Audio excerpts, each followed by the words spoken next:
तो नहीं मारे हैं भाला बचाने के लिए, आएगा तो और घोंप देंगे।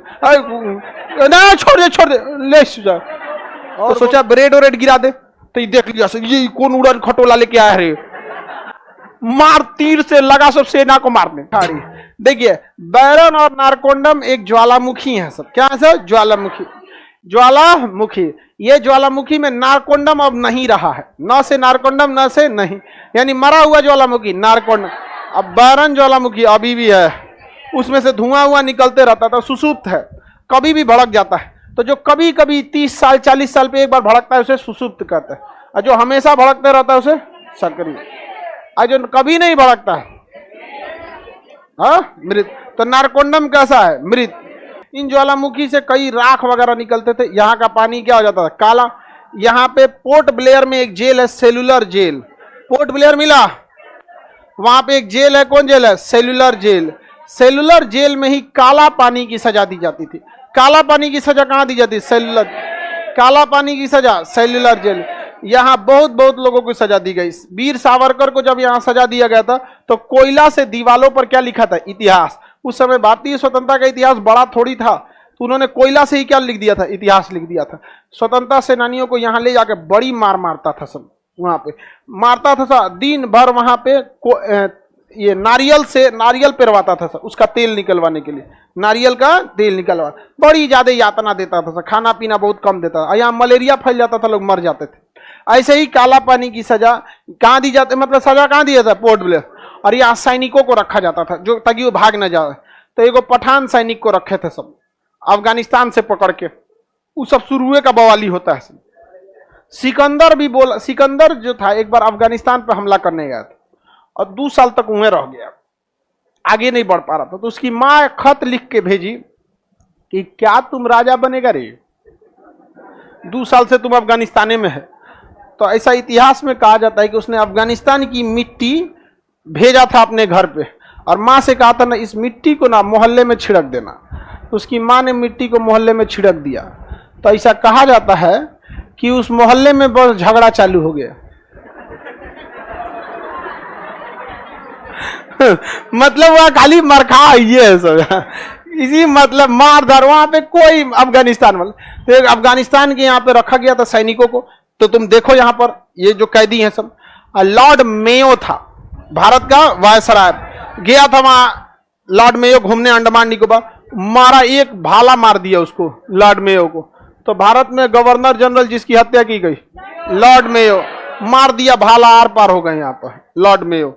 और लोग कहने लगे रे रे रे टांग लिया मार के, कहा कि रे सुचरा बचिए जाएगा तो नहीं देर में निकाल देंगे। तो चल साइड हट, दूर दूर एकदम, भाला टांग लिया।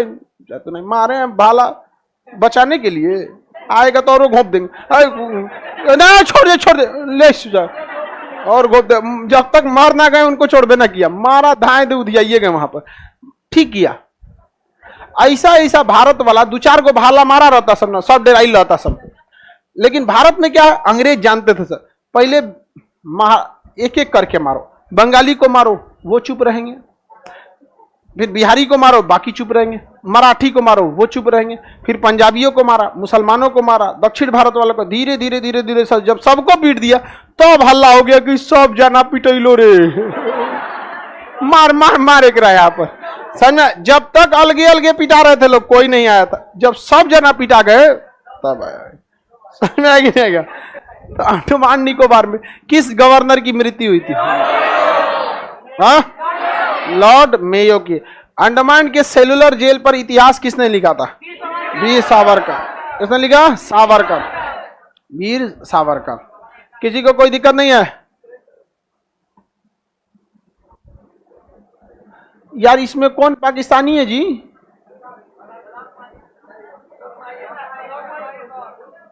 ना एगो पाकिस्तानी VPN डाउनलोड करके पढ़ लेता है सब उस समय।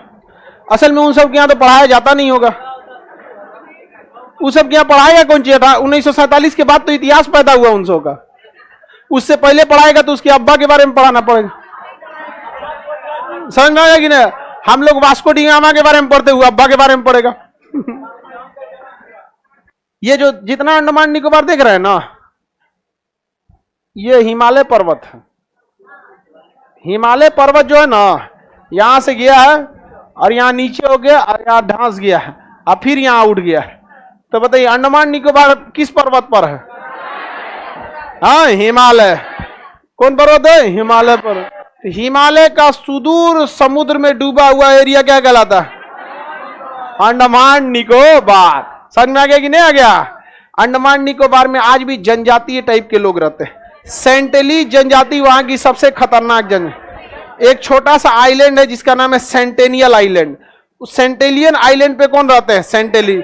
उनकी कुल जनसंख्या 50 ठो है, 40 से 50 के बीच में कुल जनसंख्या। एकदम मंगरैला की तरह काले होते हैं ना, मंगरैला समझते ना, एकदम खतरनाक।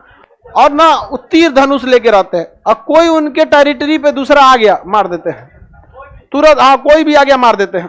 एक ईसाई धर्म के प्रचार करने वाला चाउ लिन गया था, जाके वहां उनको कुछ गिफ्ट दिया, ब्रेड व्रेड दिया, ईसाई धर्म का प्रचार किया। ईसा मसीह को ऐसे सूली पे टांग दिया, सब ये है वो है, मार दिया सर। कहा जाओ तुम भी जाओ,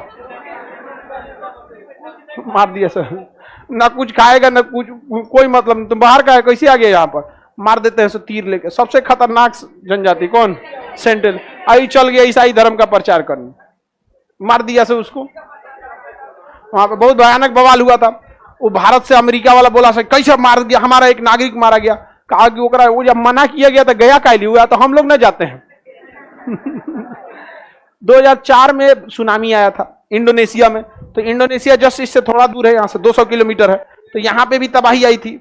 तो भारतीय सेना हेलीकॉप्टर लेके सोची कि कहीं जनजाति वाला बच्चा ले सके, चल गया सब।